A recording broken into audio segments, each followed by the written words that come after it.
Hey everybody, Chef Scott here for Devil's Food Kitchen with another recipe. Anybody who knows me or my blog knows that I absolutely love breakfast. A little bit of savory, a little bit of sweet. I think it's the perfect meal. I could eat it 3 times a day. And of breakfast recipes, my absolute all-time favorite may just be coffee cake. So we're gonna make some coffee cake, but we're gonna change it up just a little bit.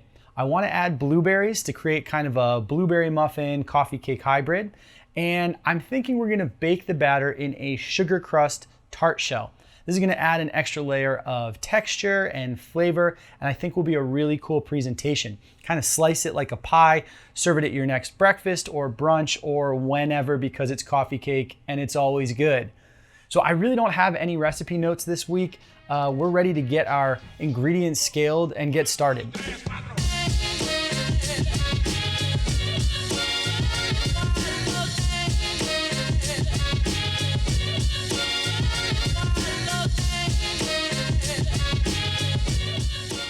To start, combine and cream the room temp butter with the sugar, mixing on medium speed for 3 to 4 minutes.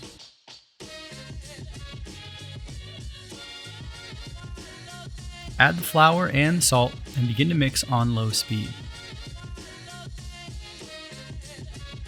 Add the egg and a few additions, mixing until just combined.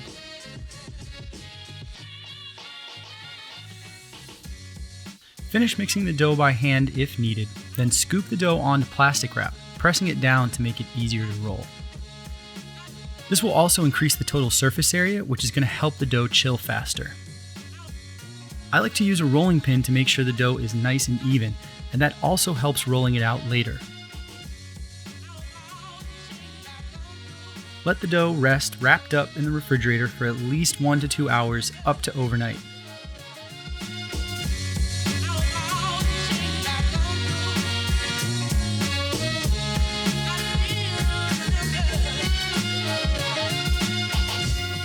This recipe is super simple. Start by combining the flour, sugar, cinnamon, and salt in a mixer. Cut your cold butter into 1/4 inch cubes. You don't have to be exact. Add the butter to the dry ingredients while mixing until everything comes together into loosely bound crumbles. Yep, that's where it gets its name.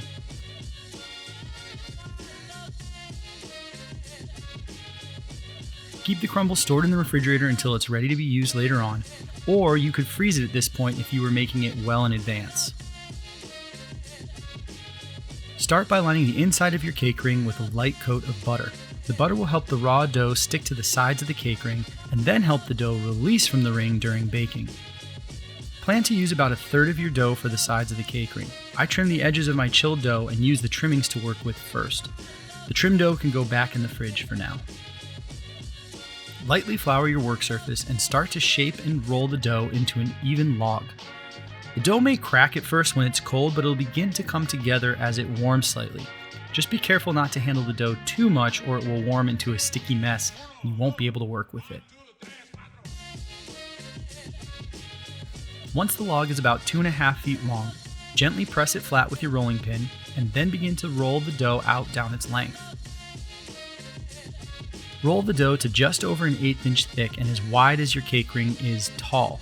Be sure to stop frequently to make sure the dough hasn't stuck to the work surface, and lightly flour the dough and the table as you need to keep everything moving freely. You don't want stuck dough.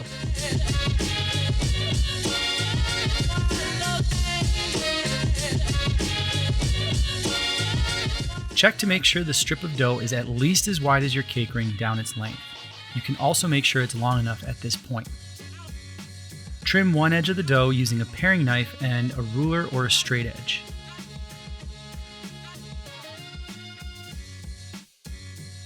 Gently roll the dough up and place it vertically inside the cake ring, with the clean edge facing down.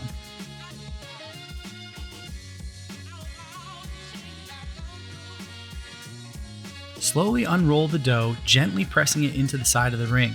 The thin layer of butter you added will help to ensure the dough sticks.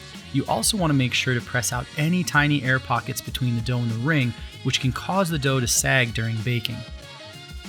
Trim the overlap of dough with a paring knife and check one more time that it's sealed to the cake ring.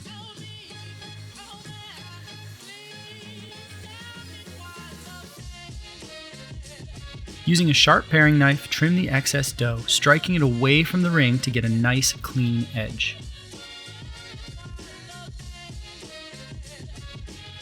Pull the remaining chilled dough from the refrigerator, giving it a light coat of flour and beginning to roll it out onto a Silpat.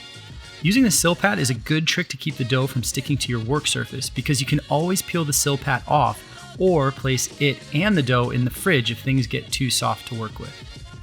Roll the dough to just thicker than 1/8 of an inch, again adding flour as necessary while you work. Place the cake ring onto the dough and lightly trace inside the ring with the back of a paring knife or a toothpick. Don't use a sharp blade or you'll cut your Silpat. Remove the cake ring and cut through the dough along the trace line to create a disc. No sharp knives, you're going to ruin your Silpat. Here I'm just using an old dull paring knife that's perfect for this technique. Remove the waste dough, which can be kept for another recipe, and place the cake ring around the cut disc. Gently press the disc of dough into the dough on the sides, sealing the two together and completing your raw tart shell. This can go back into the refrigerator uncovered until you need it later.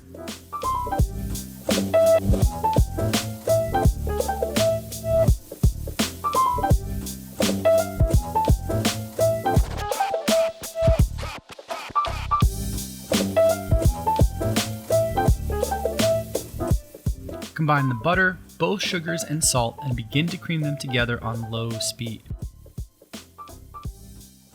While that's mixing, sift your flour and baking powder. I like to return the sifted ingredients to a small bowl so it's easier to add to my recipe later on. Once the butter and sugar is well combined, it will be very dense because of the large quantity of sugar, so don't freak out. Add your eggs to the butter and sugar in a few additions, making sure each addition is well incorporated before adding the next one. We call this emulsification, and it's super important.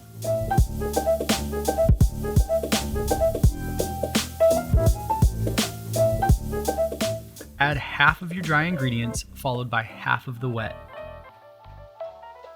I previously combined the milk and sour cream to save on time and dish. Mix these until just combined and then scrape the bowl before repeating the process. I just use the paddle attachment to scrape.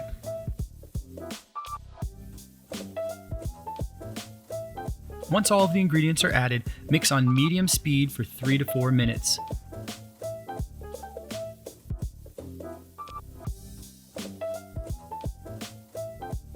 Finish the batter by hand, making sure everything is once again well incorporated.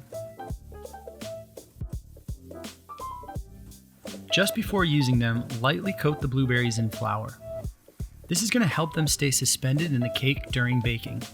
Just a tablespoon or two of flour will be fine.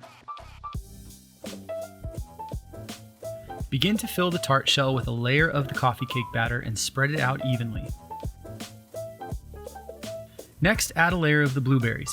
I didn't measure the amount of blueberries I used, I just tried to create a nice even layer.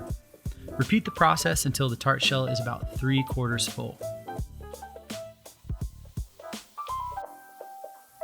Top the whole thing off with crumble. In my opinion, you can't have enough of this stuff, so I highly recommend loading up.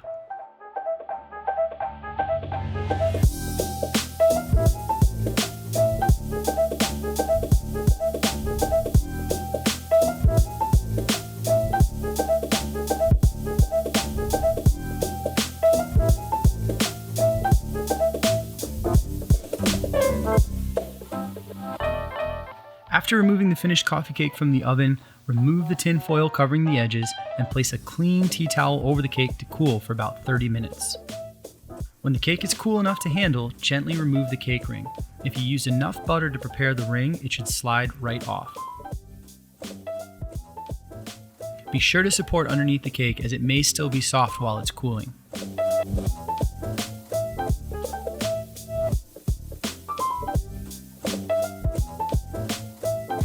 Wrap the coffee cake in plastic wrap and let it cool completely, either in the refrigerator or at room temp. And of course, you could serve it now while it's warm.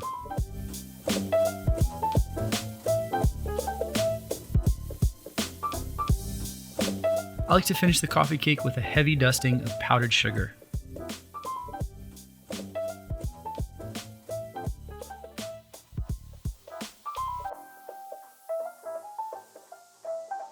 Then it's ready to slice, serve, and eat.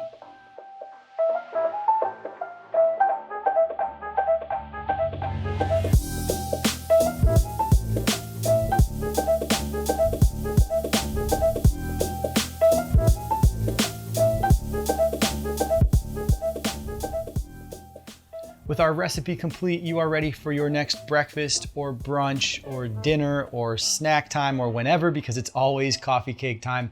I hope you enjoyed the video. If you did, consider subscribing. And if you are a subscriber, thanks. Don't forget to turn on notifications. Until next time, I'm Chef Scott for Devil's Food Kitchen.